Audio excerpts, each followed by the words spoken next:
executing your game plan. And, seeing you in training camp and hearing everything from the previous ones, how do you feel this time around? How have you been focused, knowing that the big talk is just, Jaron, he's going to be hard. Like, that's just been lingering, and you haven't spoken about it on social media. How have you focused on that in training camp? Now that having Lubin to face him this Saturday night, it's not a hard thing to do. I'm not fighting anyone else that's not named Lubin. So I'm gonna be honest. It was really easy. That's how every training camp is. We focus on the guy that we're fighting. That's it. Hey, Vergil, you had mentioned what's going on, man. You had mentioned at the press conference leading up at Texas Live that nobody else would take this fight, but Lubin stepped up. Talk about this. I mean, he just explained it all, really. I mean, that's pretty much it. I mean, I can't really add on to that. He wanted to fight, and here we are now. If anyone wanted to fight, then they would be fighting tomorrow or in 2 days. How do you think that's happening at that moment, that people just don't want to take those fights with you? Is it just because I feel like the chances winning with you to take a loss? Do you feel like it's just that, or just come to anything else? I don't know. People can have their own reasons. I can't really speak on why. I guess only they truly know why. But regardless, we're gonna fight the best opposition that we can. That's why I'm here. I want to prove to myself that I'm one of the best boxers today, and that this is the only way I can do it, by fighting the best. Vergil, for you, what does it mean, this fight? Is the perfect way to lock this 2025? Yeah, this is a great fight. I think that this is going to be a challenging fight. Lubin he's no pushover. He's not here to lay down and lose and collect a paycheck. He's here to win. He wants to be a world champion as well. And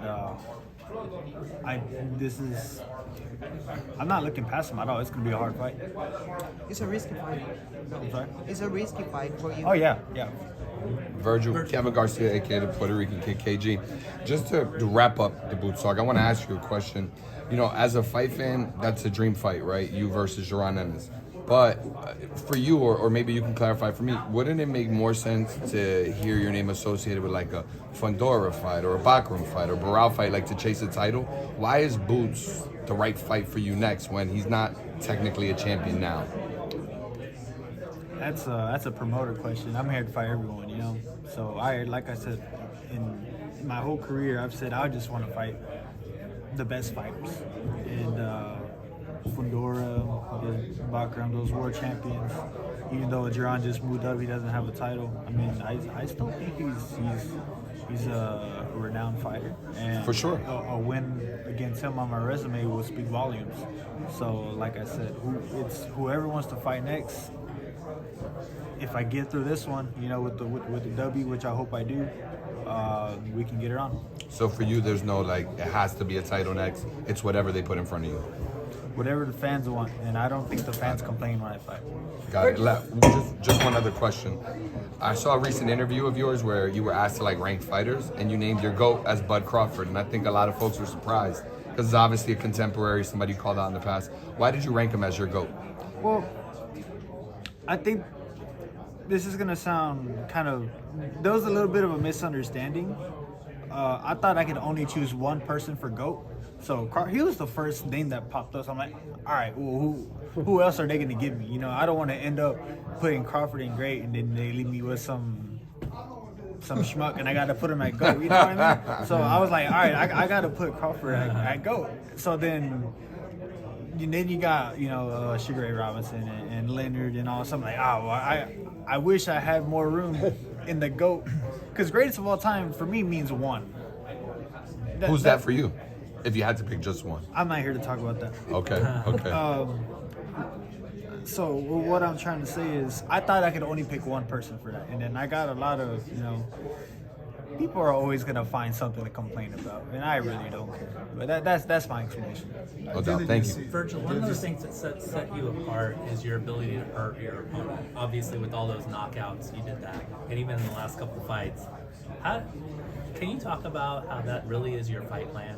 You need to know that you've hurt, you made your opponent weaken during the course of the fight. I don't think I'd have to know it. I just know that I can do it.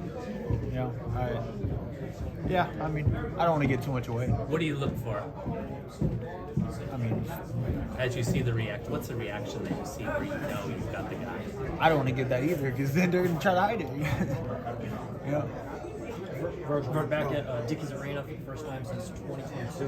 What are you expecting from the crowd and the fans on Saturday? I expect it to be, exciting, electric atmosphere, and it's been 3 years since I've fought in Texas in the DFW, and it's my hometown. So I expect a lot of fans to show up, a lot of friends, family, teachers, schoolmates, all that kind of stuff, and it's gonna be a good night.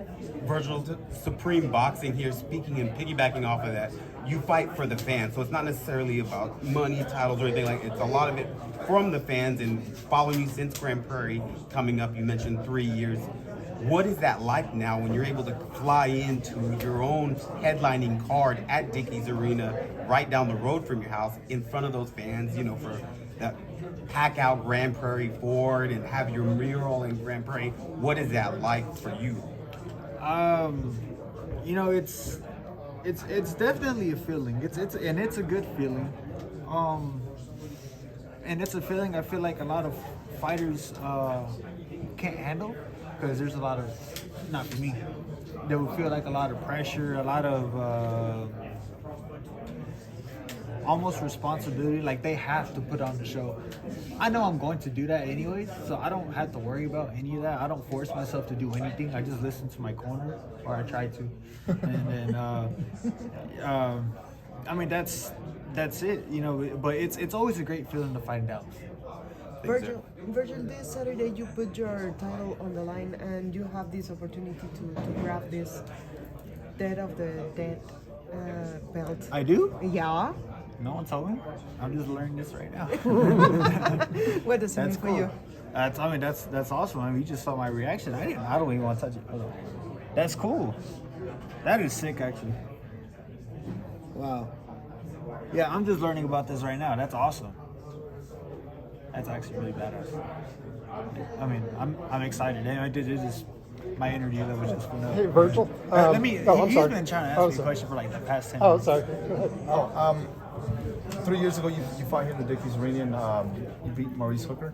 And I think right after that, you fought Vincent as well. And then one of those fights, Crawford was there in the corner, and you were calling him out. You were saying, hey, I will take a fight, because they asked you, would you like to take a fight with Crawford? Yeah, I would like to take a Crawford with him. And, moving to today, obviously his performance against Canelo, do you feel like a fight with Crawford is closer more than ever now? First, I'll answer the question. I'll fight anyone. If it's a good fight, if I feel like it's gonna be a great fight, which of course with Crawford, that's a no-brainer for sure. We got to get past this fight, and we can talk about the future. Hey, Vergil, it's kind of similar to what Jaron said, but every weight class you've been in, it seems like it becomes the stacked division. 140, 147, 154.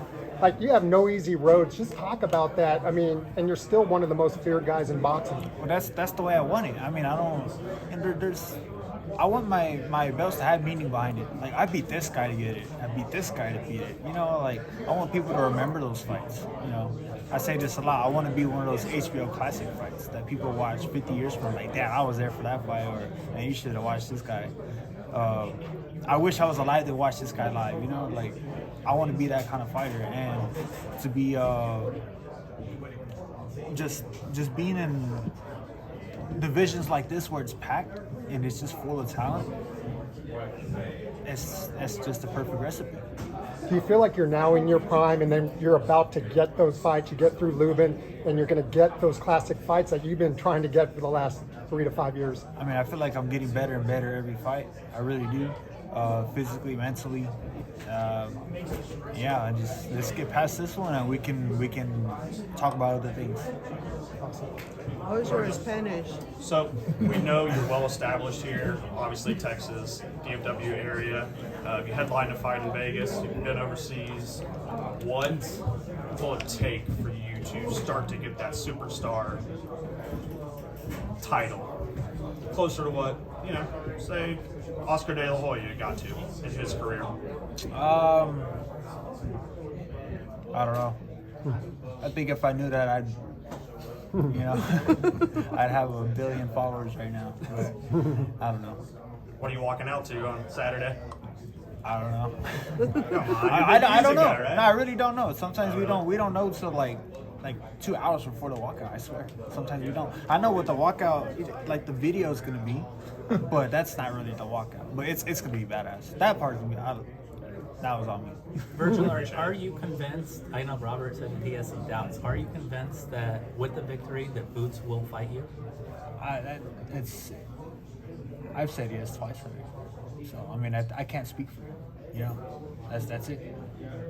Have you ever have you had a fight like this before, where someone is so clearly waiting for you? Not really. No, I think this is the first time, and I mean it's cool, it's whatever, but it's in the back of my mind. You're really able to set it I'm aside. not thinking about it right now. How do you do that? When there's someone that wants to punch you in the face, it's not that hard to think. That's not that hard to do. I promise you, it's not that hard to do. Thank you. Now we switch to Spanish. Okay.